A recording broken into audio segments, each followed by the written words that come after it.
Everyone, and welcome to the first episode of the Domestique Hot Seat, the podcast where professional cyclists get real.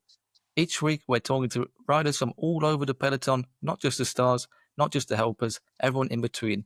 No media training, no scripted answers, just honest convos about racing, life on the road, and what it really feels like inside the peloton. Let's get into it. Joining myself, Ethan, and Joe today for the first hot seat is Nick Schultz, fresh off the 2025 Giro d'Italia. A true engine, a former stage winner in Catalonia, and one of the peloton's most reliable riders. He's here to talk Giro legs, team life, and everything in between. Nick, welcome to the hot seat. Thanks very much. Pleasure to be here.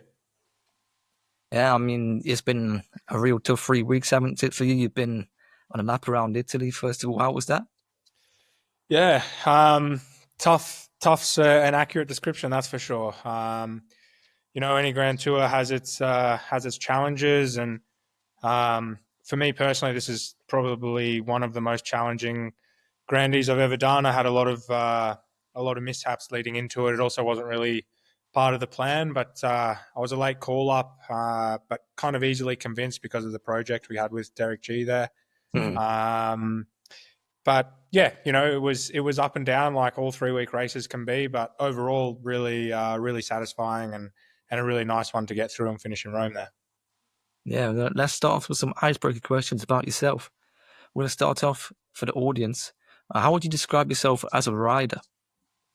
I think I'd probably describe myself as a versatile helper. I kind of go across a couple of different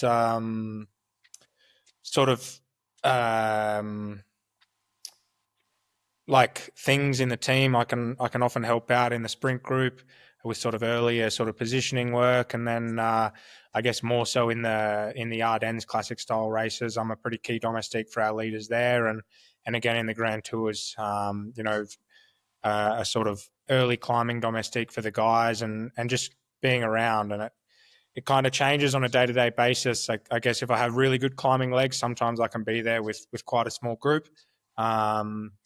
And then other days, maybe not quite as good, and then do some earlier work. But yeah, I wouldn't necessarily narrow myself down to one specific thing. I think I go across the board when it comes to helping our leaders, and it's something I really enjoy. But I definitely describe myself as a helper. Yeah.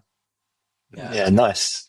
I've got two simple ones for you, Nick. Firstly, where's your favourite place to ride your bike? And then secondly, what's your favourite race to ride?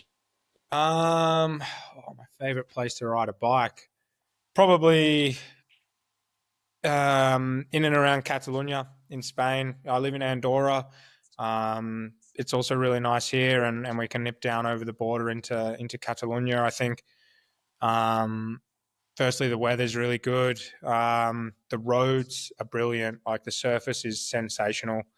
And also there's just really good, a really good relationship, I think, between bikes and cars, which you don't often see. I mean, there's some spectacular places to ride a bike around Italy, but you've got to deal with some pretty dangerous, chaotic traffic and some hostile stuff. My favorite race, I think it's probably the Tour de France. I really like the big stage, high pressure environments, and I think there's nothing really as big as the Tour.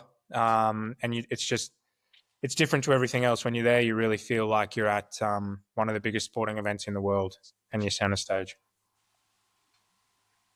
And do you have any weird hobbies or rituals before the race? Like you go to the Tour, do you have like a ritual you do, a hobby, like keep yourself occupied when you're on the rest day? Not really. I think like I'm not a superstitious person, so I don't do any sort of like things that I have to do before I start. And in terms of hobbies, I feel like there's less and less time for those things when you're at a race. Yeah. It's just like the Giro was a prime example. The days were so long. We were like travels and things like that. Yeah, we had ridiculous transfers, like hours before the stage, after the stage, and a lot of nights. I would say on average we weren't eating dinner until between 9 and 10 o'clock at night. And by the time you finish dinner, then it's bedtime, so you don't even really have time to to watch anything on TV, and I mean, unless you do so in the bus, but often I just listen to some music or something and close my eyes while we're on a transfer or read the news. So nothing too exciting, to be honest. Any particular music? I really like sort of Australian indie music, a broad range actually. I mean, I'll listen to a bit of everything. Every now and then, a bit of British grime might sneak in there. So it's both ends of the spectrum as well. Yeah, nice. What's the best piece of advice you've ever received, cycling related or not, that sticks with you? I mean, I've It's always a tough one, that. yeah, it is. It is actually Sorry, pretty. yeah, throw you under the bus there. Yeah. Um, I think one thing I remember years ago, Simon Clark actually telling me before we were teammates. Yeah, I remember him saying, something along the lines of watch, where the best riders in the bunch are riding, and when they're at the back, generally that means nothing's going to go down, and then when they're moving near the front, that it probably means the race is heating up, and then you're not wasting energy, sort of just riding at the front when you probably don't need to be. And yeah, I mean, I think that's something that's helped me throughout my career with just race nous and trying to pick up on the right time to move and the right time to waste mental energy. And then also at times when you can get to relax and actually sort of enjoy, where you're riding and the scenery, when it's not heated up. But that seems to be coming less and less frequent with the way the sport's kind of evolving, and it's pretty much on from kilometer zero until the finish line these days. Yeah, I mean, from the Giro, it was pretty action-packed, I think, from most of the stages, weren't they? Were brutal from the start to finish, so, like you Yeah, mentioned. it was. Yeah, just flipping full gas, full gas, full gas, which they're going to get even more full gas, aren't they, really, as cycling keeps evolving, do you think? I think so. I mean, I've been pro a little while, not ages, but certainly since I turned pro in 2017, there's been a lot of change. It's a lot more intense on and off the bike, and I think it's only gonna intensify. Every Grand Tour I go to seems to get harder. The starts get longer, and the finishes start earlier. So it's that in between period is getting shorter and shorter, and it kind of is. It just reminds me of racing as an under 15 or an under 17, where you're nervous on the start line, which a few years ago you didn't need to be, because the race sort of had a pattern and you knew how it was going to go to some extent, and you kind of always knew you'd be there up until a certain point, and if you had good legs, maybe you'd make it past that point. Whereas if you falter early on in a stage in a Grand Tour, could be curtains and you might be out of the race nowadays. So yeah, it's definitely evolving all the time, and I think it's only going to get harder and harder. Yeah, we've Yeah, seen it with nice. the Grand Tour parcours, especially. The stages are just, they're not mountain stages, right? In like the Grand Pass of tours, particularly. The Albania stage, that mountain stage that got ridden quite passively. That could have been a brutal stage, couldn't it, as well there? Yeah, and I think, I mean, I'm certainly not against a Grand Tour starting with a hard stage, because I think it puts people in their place from day one a little bit, and Yeah. a sprint stage is particularly stressful, and I think we've seen in the Tour de France, in particular, when they start with a flat stage, the crashes, it's just a crash fest, because it's not hard enough that everyone thinks they might, if they get the right run, they might be wearing the yellow jersey the next day, So certainly not against the hard first stage, but I am probably a little bit against the consistency of hard stages that seem to be appearing. I mean, they just seem to be getting harder and harder. Sprint stages in the Giro this year still hard. I don't really remember a sprint stage that didn't throw something at us. That stage into Slovenia was supposed to be a sprint stage. Obviously, we had bad weather, and then there was a big crash. But when we were actually racing it, and after that crash, and I was just rolling around, I was thinking, I don't think this would have been a sprint stage anyway. Like, it's too hard. So I certainly think it's a consideration for organisers to still respect that there are sprinters in the sport, and not everyone's a climber, and to sort of offer something for everyone rather than just making it harder and harder and harder and sort of beating everyone up for 3 weeks. Yeah, Going no, nice. into your Um, background. yeah. Uh, So um, basically, being an Australian and having to transition to racing majority in Europe, it's interesting to sort of understand your backstory. So, how was racing basically in Australia, and how does that journey coming across to Europe happen for you? Um, yeah, I think I was probably pretty lucky as a younger rider. I think the scene in Australia was probably better than it is now. It's probably not too dissimilar to what's kind of happened in the UK and in America as well. You see a bit of the pathway is there's bigger gap in the pathway. It's like you're a junior and then there's nothing really in between, like a good national series with proper racing. So I think in that sense I was lucky. There were always really good junior races for me to do, which ultimately led to selection in junior national squads to come to Europe and do the world championships, which I guess gives you your first taste, and from there I kind of realized that it's something.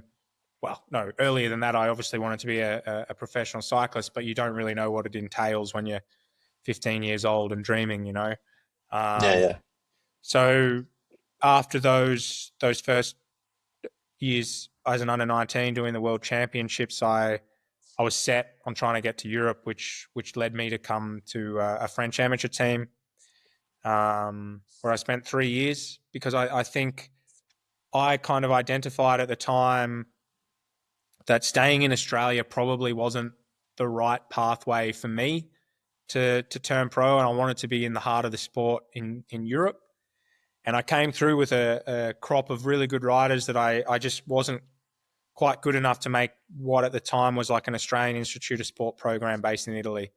I was on the cusp, but I wasn't quite good enough to get identified there. So I needed to find an alternative pathway, which was in France. So yeah, I spent 3 years there racing in the amateur scene, the DN1 as it's known. That led to a contract with SEG's development team, which then led to a pro contract with Cajaral in Spain. So it was quite a long pathway. I think longer than what we see now, where people sort of straight after juniors they're in a pro team or certainly in a professional structure. So it was a little bit different, but certainly a lot of really valuable lessons that I keep with me today. Do you think that helped develop you as a rider as well? Would you say that Absolutely. process? Yeah. Absolutely. I mean, obviously, it's really difficult to compare now and then because it was a long time ago. But certainly at that time, there's no way that I could have gone from juniors to racing in the professional ranks. I was a much slower burn, I guess. It took me a lot longer to gain that experience and the physical level to be able to handle the load that is in the professional peloton. And I think that's just probably because you learnt a lot through experience back then, like through failure, I guess. You hunger flattered, so you're like, oh, I think I need to eat more next time. We didn't have the data that we have now where it's so black and white. You do this, you eat this many grams of carbs per hour, you have, this specific power driven data for training. There was a lot more guesswork, and I think that required more time, certainly for me, to sort of go through a trial and error phase and work out what worked for me and help me improve sort of year on year. And I think it's certainly valuable still to this day because I think I'm very open to taking on board new ideas and trying to use that to keep improving because I think if you're standing still, you'll quickly get left behind. Mm. Was there a standout moment where you realised or believed in yourself that, yeah, I've got what it takes to become professional? Obviously, you had a great L'avenir. Was that a moment where you thought this is like I can do this sort of thing, self-belief? Yeah, I think certainly in that fourth year of under 23s when I was riding for SEG, the first moment was probably in Tour de Bretagne, which is a really big It's just a 2.2 race, but it's certainly identified as a sort of stomping ground for younger riders to perform, because there's a mix of quite experienced sort of pros racing with under 23s, and I won a stage there and was consistent throughout 7 days, which was sort of the first time I'd ever been consistent like that over a multi-day race, which then led to obviously a really good Lavernier the same year. And yeah, I think obviously those races being such big ones for the level I was at sort of showed me that if I can perform here, then I should be able to carry that on and at least perform somewhat in the professional ranks, because the people that did the same things before me went on to be, good professionals. Looking back, is there anything you wish you'd known or done differently on your path to becoming a pro? There's always those little things, isn't there, really? Yeah. I think I don't really, I don't really have any regrets along the journey. And I think I was just really lucky with how the pathway went. There were really tough moments. I guess I probably wish that somebody knew or could have warned me how tough the first year in Europe would have been. I think it was like a toss of a coin as to whether I was going to continue racing or not racing after my first year in France. It was really tough. There was a language barrier, completely different culture, completely different cycling culture as well. And I went through moments where I really hated it and thought, this just isn't for me. And I think I was a little bit ignorant to how tough that journey was going to be. But I guess it was just quite a rare thing that no one really could warn me of what it would be like for a young Aussie to go and just shift their life at 18 years old and into a completely new country with a completely different language. And I'd never lived out of home. I was still living with my parents at that point, and I basically learned to grow up in a foreign country where I couldn't speak the language at first. So yeah, I think if I had have known what I was in for, it maybe could have alleviated the stress and the difficulty of that first period there. You threw yourself right into the deep end there, didn't you, really, I think, Nick? Yeah. How did that experience help you when, obviously, was it going into 2023, you was a bit left in the dark about where your future lied? So how's them sort of experiences in a junior and under 23 help you when you're actually professional? Because obviously it's the same sort of stress scenario. How would you get through an experience like that? Yeah, I think that's why I touched on earlier that I don't really have any regrets with that journey, because I think in the period before I was pro, I learned so many valuable lessons and had so many challenges that have really, helped me in the peak of my career when challenges have appeared. After 2022, going into 2023, that was, arguably the best legs I've ever had. I had some really good years there, and was ultimately left in limbo with the team folding and didn't have anything. And I did think my career was over because of the timing of that ordeal.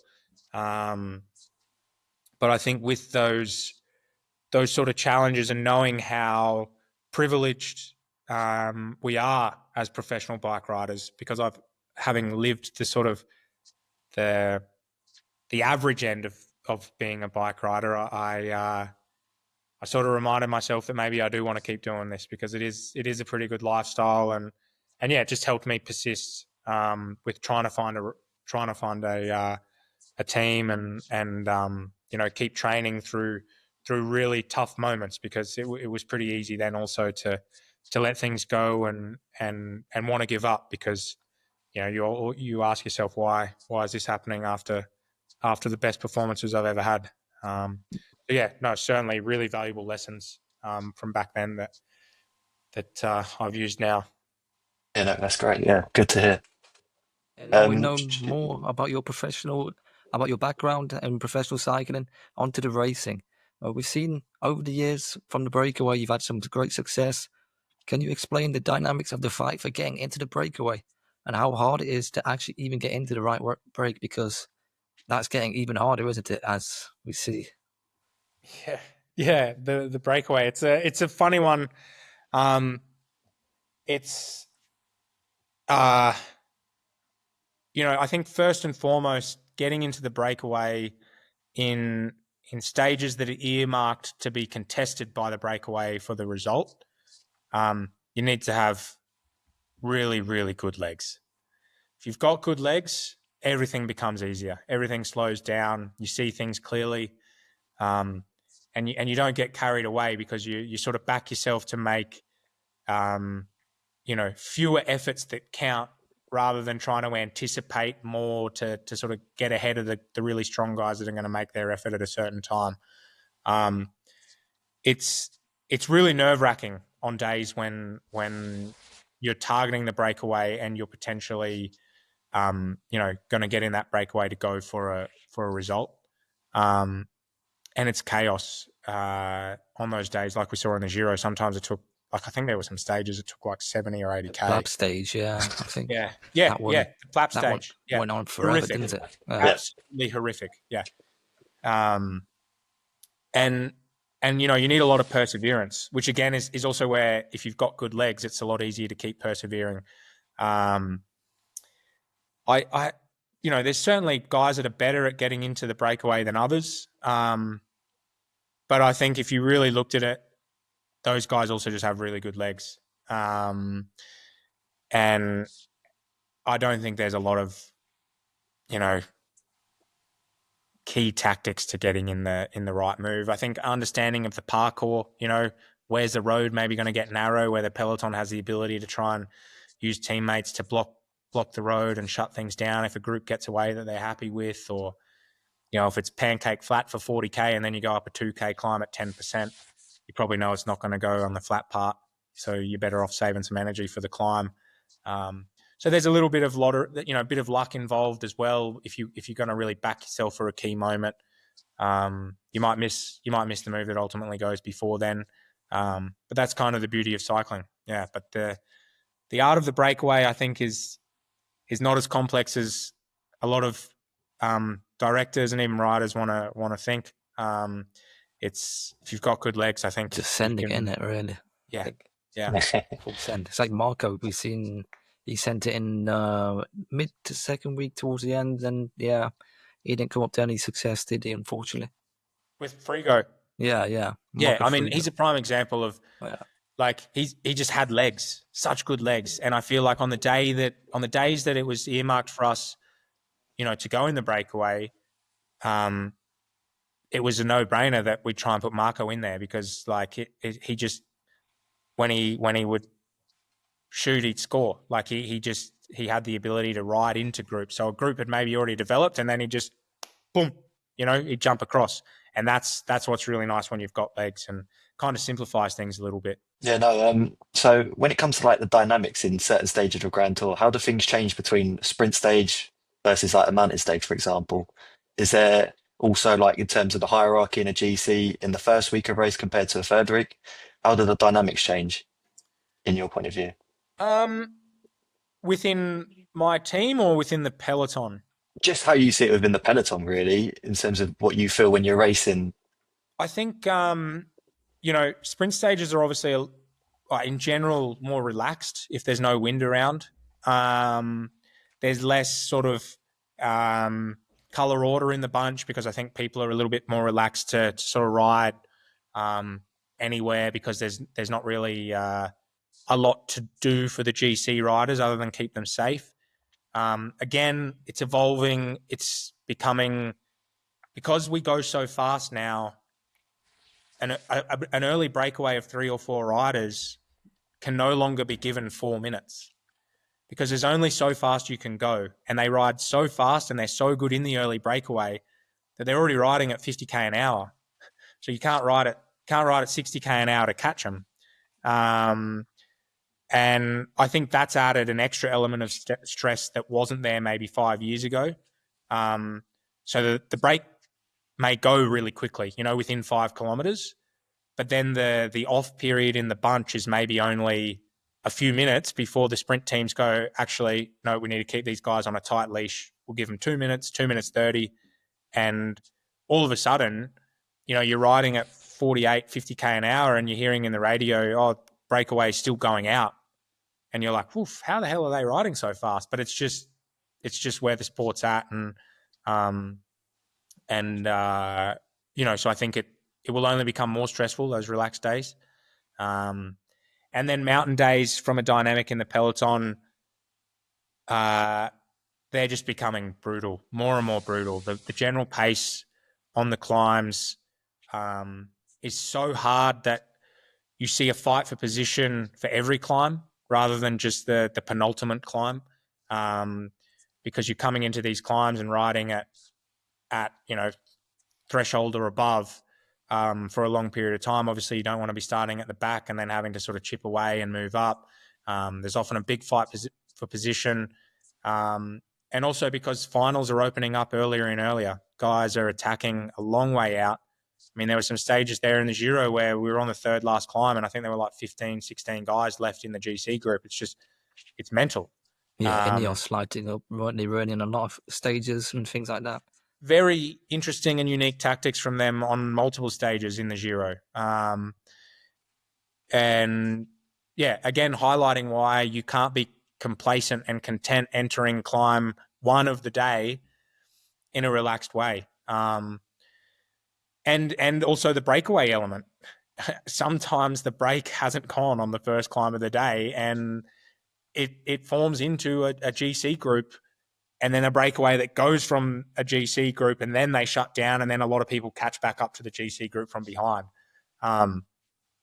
So yeah, mountain days are more and more stressful and you have to be on from kilometer zero and ready for anything. I think they're so unpredictable, so unpredictable compared to 4 or 5 years ago. Yeah, you need them good legs, I guess. Yeah, for sure. Talking about good legs, how from the start to now where you are now, how has training evolved for you over the years? And for any of the young riders out there listening, what would your favorite session to be to recommend to them? So in terms of training, I think the general ideas in training are very similar. I perhaps do less volume now and a little bit more like targeted training every day. But the biggest thing that's changed with training is by far the ability to be consistent through good nutrition. And again, through that, the knowledge we have now on fueling for the sort of work that's required on a given day just enables you to be so consistent. When I first turned pro, it wouldn't be rare to go and do a training session and have to pull out of the session. Halfway you'd be like, oh, I've blown. I can't do this. I can't do another effort, or I'm halfway through this one. I can't make it to the end. And that pretty much never happens now. Even when you've got average legs, you're still able to perform some pretty good training.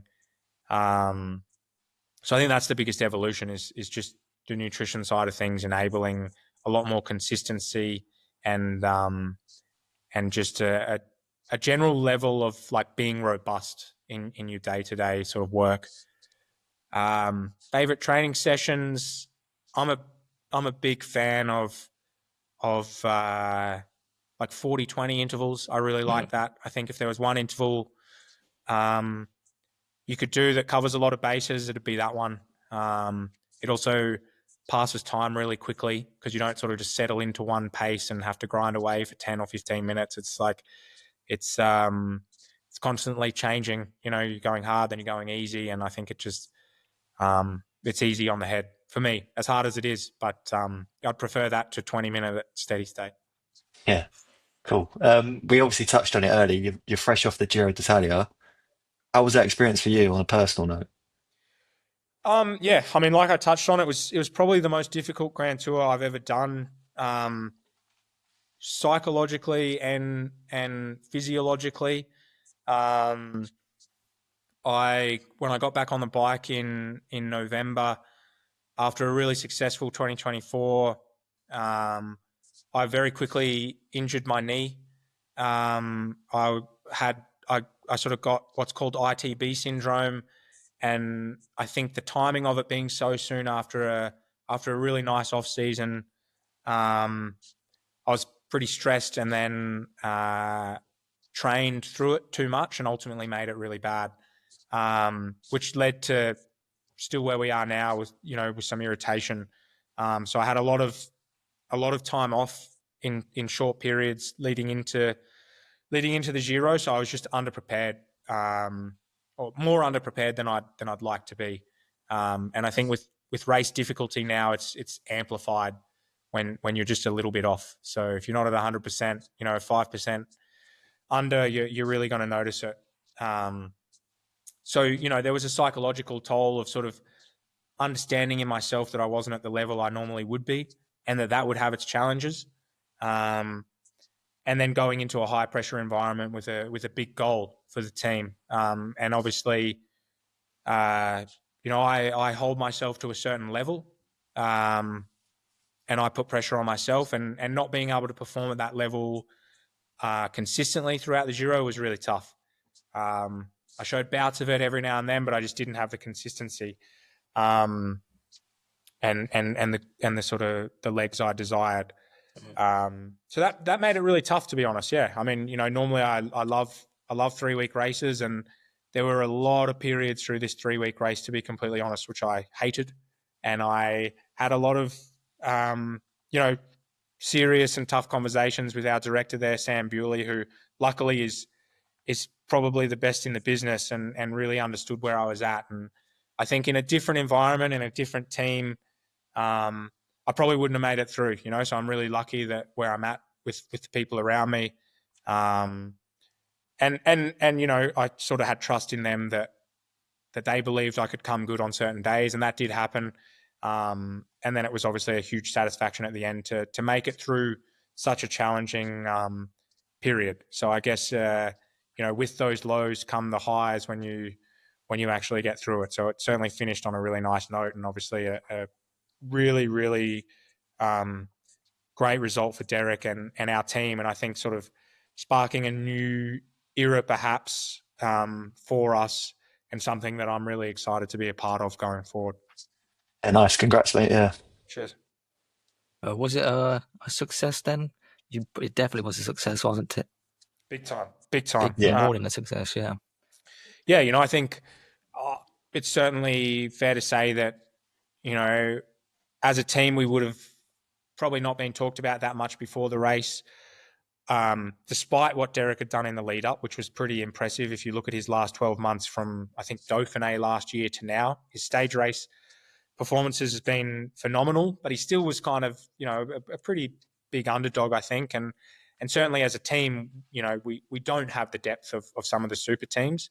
But, with the direction we had, and with the resources we had, in terms of rider resources, I think we probably couldn't have done better. And it's a super special result, and a really, really good result that I think the whole organisation is stoked with. Yeah, nice. Yeah. But Oh, just the sorry. most impressive, sorry, Joe. The most impressive thing I wanted to mention was the team dynamic. I noticed it's like everyone had that clear goal for Derek G to achieve a good GC finish. So do you believe like the team cohesion was at probably the most you've ever had when you've been into a Grand Tour? Yeah, I think so. I've been a part of some great teams. Also, have ridden for Simon Yates in Giros and stuff where he's been on the podium as well, and really cohesive teams with really good atmosphere. But I think where we're at as a team now, at IPT is probably, the best environment I've ever been in, and the cohesion, not just at this Giro, but at so many races, is key to our success. And I think we sort of bat above what's expected of us because of that. And it's just a lot easier to go to races when you're around good people. And I think, I think it's probably evident when we do get success how happy everyone is, as a unit. Yeah. What did the role of experience play? Because obviously it was quite an experienced squad you had, and even two of the riders, Jakob Fulsang and Simon Clark, announced their retirements. How does that change the dynamics, or does it give you extra motivation as a team? And yeah, pretty much what's the role of experience? Yeah, I think experience is probably becoming uh, sadly more and more undervalued in the sport Yeah. because it is Yeah. becoming younger and younger, and because the young guys are so good Mm. so early. Um, I can see why it's undervalued, but it's something that, to our team's credit, they have always valued. And um, despite what people on the outside may think or may say, that experience is incredibly valuable. Um, you know, I consider myself reasonably experienced, but when you're on the bus next to Jakob Fuglsang and Simon Clark, you know, I'm just like a little kid compared to them. Like their their guidance and leadership is pivotal to the team's success. And we have a lot of other guys on this team that weren't at the Giro that contribute to those same things at other races. Um, but they've seen it all before. So in really stressful situations, um, they bring a sense of calm. And you could say that was evident from stage one. Derek lost time on a sprint stage, pretty much, on a small climb in Albania. Yeah. It could have been easy for the riders on the team to be stressed, that for the directing staff to be stressed that oh no, his form's terrible, it's all over. But I mean, collectively between Jakob and Simon, God knows how many Grand Tours they've done between them. They've seen it all before, and they brought that sense of calm.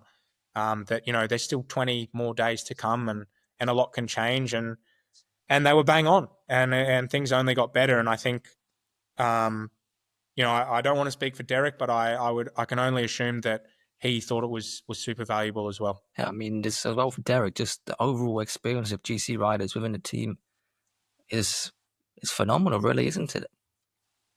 Big time. Yeah. Now, Neil, Um, you mentioned earlier as well about the tough days you had. What was your motivation to push through the stages? Because many riders would probably have given up, wouldn't they? Yeah, I think so. I think one of the tough things when you've gone through a really long injury sort of ordeal, which I've never had before in my career. This is the first sort of really long period of injury I've ever had. Um, one of the tough things is that if you show up to a race, and you've got your number on, or you're seen out training, it's sort of assumed that everything's as normal, by your peers that see you, because you're in kit, you're at a race, and that's where I sort of spoke about, the sort of standard I hold myself to, and also recognizing that when other people see me perform poorly, they're probably wondering what's going on, and perhaps not aware of what had happened in the lead up. But I think one of the biggest things that sort of helped get me through is how much I care about the team. First of all, I love this team. I loved the goal of the team. Like a really big ambition with Derek, and I really value the people I was around. So I didn't want to let them down. So I think if I was racing as an individual and I wasn't a part of the team, I probably would have unclipped and gone home. But I felt a sense of responsibility to try and tough it out for perhaps the odd moment that maybe I'd get the good legs that I should have and could contribute something valuable to the team. It was just those, a small light at the end of the tunnel that I was hoping to sort of be able to achieve. And then also I've had sort of bad experiences at the Giro. The last two editions I've done, it's not a race where I've had a lot of good luck, and I really wanted to get to Rome to kind of bury the hatchet on that front and not stop like 48 hours before arriving in Rome through misfortune. So I didn't want to let a sore knee stop me. yeah, nice. You've talked about your love for the team and we've talked about the role of teammates. Could you shed some light on the role of the other members of the team, i.e., the people that don't pin the numbers on every day? What's the importance of them in a Grand Tour? Massive. I think that the general public would be stunned at how many people are working behind the scenes. In a big cycling organization at a Grand Tour. I think the performance staff put hours and hours and hours, so the coaching staff into enabling the directing staff to come up with up-to-date current strategy. So if you're coming up with a plan for a mountain stage, you don't want to just pull names out of a hat on who's going to do what. The coaching staff are there behind the scenes at home, probably giving numbers and graphs of who can do what at their current state. So I think that's incredibly valuable to have really up-to-date information, really good communication. And I touched on before about our directing staff. It's not just Sam. We also had Daryl Impey and Pat McCarthy there, and then probably other directors on the team from afar providing input. It was sort of a full team effort. It's not just the faces that we had at the race that contribute to it. And behind the scenes, we have so many good staff. Our soigneurs. I constantly tell other people that I think the level of it's a small thing and it's a funny thing, but the level of massage we receive on this team is just incredible. It's amazing, and the work ethic that all our staff has really just helps you get through the tough moments as well, because that there are so many people working night and day to enable you to get out there and ultimately do what we love, as tough as it is, but in the end, we have to suffer sometimes, and I think we're so lucky that we have so many good people in the organization helping us sort of make that as easy as possible. But it's so valuable. The people behind the scenes that this team has I think it has to be one of the best organizations in the sport. Yeah, that's great to hear. And wrapping up the Giro with your opinion on the traditional parades at the end of Grand Tours and your opinion on them, because the last one in Rome there was pretty special, really, wasn't it? You got to go to the Vatican and see the Pope, which not many people would have done that, Dick, have they? No, it was pretty special. Pretty surprising, actually. I mean, I knew we were going to do something like that, and we rolled into the walls of the Vatican, and no one was allowed in except the peloton and an unmarked organization car that sort of led us in the direction into where we were going to go. And I was riding next to a good mate, Chris Hamilton, and I'm like, oh, I wonder where the Pope's going to be. And he's like there. And I was sort of looking up and looking around, thinking he was going to be behind a window or something. And I'm like, what, where? And he's like, there. And he was literally stood 10 meters in front of us. And I was like, what? How have we not had to go through a security check? Or, I mean, this is someone who's notoriously in behind on a balcony or behind a bulletproof window, or, I was stunned. So it was pretty unique, and really special, and kind of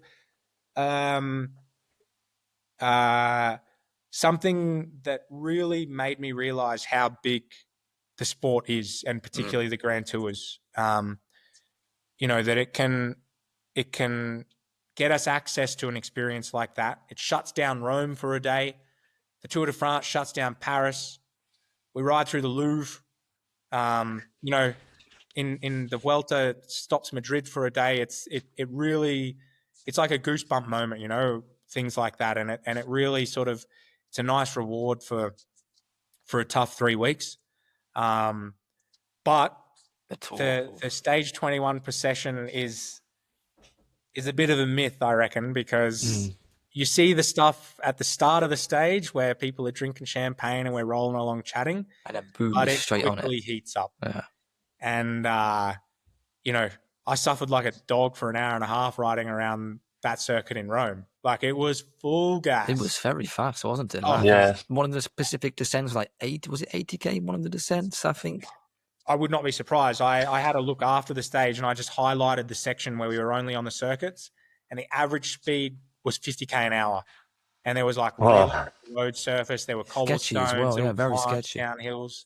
If it was raining, I think that would not. They've had to neutralise a few stages over the years, haven't they, as well, on the final day? You have to. It'd be you can't do that. impossible. Or it'd be impossible to have a fair, like, sort of last stage in the race. Yeah. But yeah, it's funny because they're really, as lovely as those stages are, they're quite hard mentally because you sort of you're checked you're out. done. No? You know, you're done, but you're not. And then you've got to you sort of roll along like you're going on your post Grand Tour recovery ride, and then you're at war again for 2 hours, just elbows out, headbutts flying, and it's such a prestigious stage to win. Yeah. You know, the final stage for a sprinter is enormous.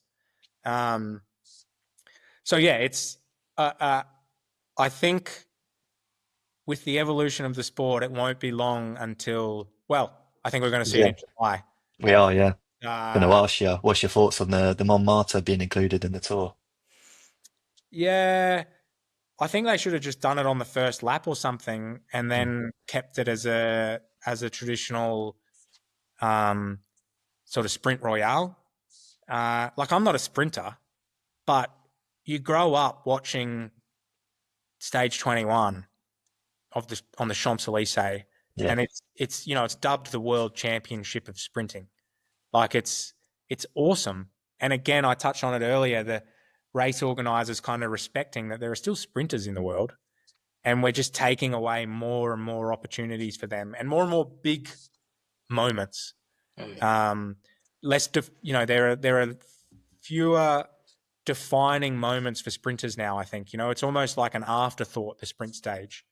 You will see it with World Championships as well, aren't we, really, in the next coming years? I think there's maybe only the UAE coming up, and that's it. But yeah, even in the Grand Departs, we was talking at the start about the Grand Departs. It's the same thing. It's becoming more and more mountain stages at the start of a Grand Tour as well. You're right, Nick.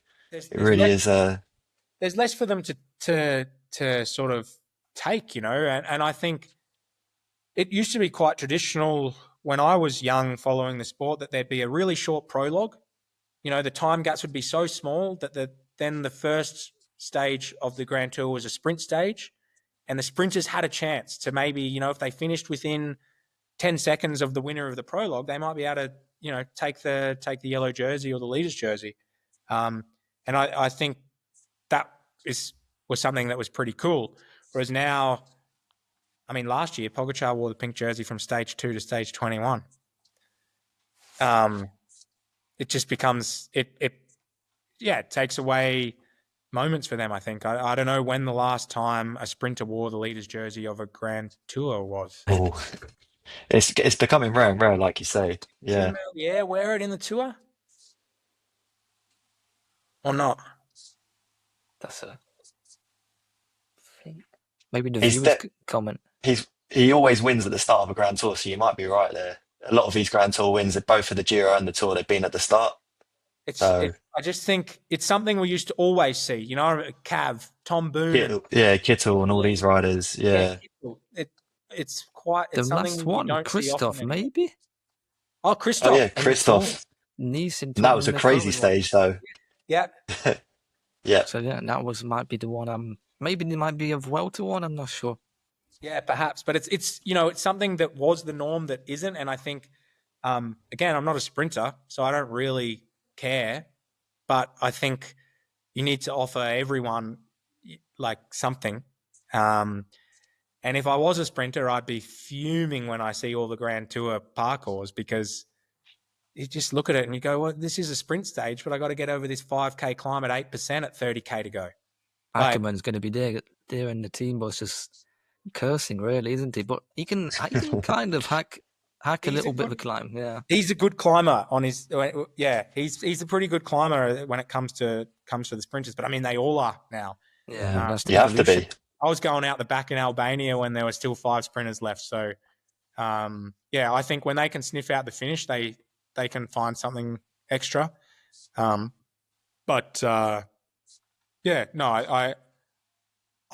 wouldn't say the Montmartre thing is something I'm a massive fan of. I think it'll be pretty cool to watch, but I'd hate it if I was there because I'd want to enjoy the stage. And it might still be a sprint because as far as I'm aware, it's not a crazy climb, but I think just the element of stress that it will add. And it's just imagine a time gap to close on the GC, isn't it, really? I think that could come into equation. Imagine there's like a few seconds between someone. It'll be on. And not just perhaps maybe not the top three, but maybe in those fights for fifth and sixth. And that's often where you see some smaller gaps and little infighting, and it just, it's going to be chaos, I think. The team to watch for that, Astana, if they're in a scrap for some UCI points, they'll always pick up some UCI points, won't they? So you never know with them. Exactly. Yeah, but now moving to the near future, what is going to be next on the menu for you after your brutal Giro? I don't really know. Because this race wasn't initially on my program, I guess I was probably supposed to be starting the Dauphiné on the weekend, which I obviously won't be doing. I'll probably have a bit of a rest and reset. I think I'm sort of on the low list of a reserve for Tour of Swiss, but I don't think that'll happen. Just a much needed rest, a little reset, and then a rebuild to the second half of the season, which I don't really know what that will entail. Obviously being a helper, kind of just have to get to a level where I'm available and to go to wherever I'm needed. So that's, it's something that the near future for me is a big goal to get back to my proper level. And that's the sort of priority. I don't really mind where I'm racing as long as I can find my level and do my job as I'm supposed to do it. No ambitions for the rest of 2025, Nick, other than that? Like a race you'd aiming for, would you say? If you had to choose? I would like to... I'd love to go to the Quebec-Montreal races. Yeah, they're very good to watch. Are they fun to ride in? Races for our team. And I think we have riders that can perform in both of those races, and I think they'd be cool performances to be a part of. And then, why not a big goal trying to make the national team for the Rwanda Worlds? I think that'd be a nice experience as well, won't it? Really. Sorry, it'll be a great experience as well. I think because the crowds, they look insane there. Yeah. Our continental squad goes to Rwanda every year, and they speak very highly of it as a place to ride a bike. Like, apparently it's spectacular. The roads are awesome. The crowds are great, and so I think that'd be a really cool experience and something I'd like to be a part of. It's like the land of the thousand hills. I don't know if you've watched Top Gear. That's what it's a very good special, Rwanda special. Go watch that. And you can go see Rwanda in its beauty. It's got some great memes from that. I don't know if you've probably seen them. Sometimes my genius is always frightening. I don't know if you've ever seen that Jeremy Clarkson one, that spinner one from there. But yeah, I don't know how you've never watched Top Gear. That'll give me something to do on the next Grand Tour. I'll have to make a hobby of watching reels from this. Top Gear is just insane. It's the best thing ever. But yeah, thanks everyone for tuning in to this first episode of the Domestique Hot Seat. It's been our pleasure to be joined by Nick, and we will see you next time. Goodbye for now. Bye. Cheers.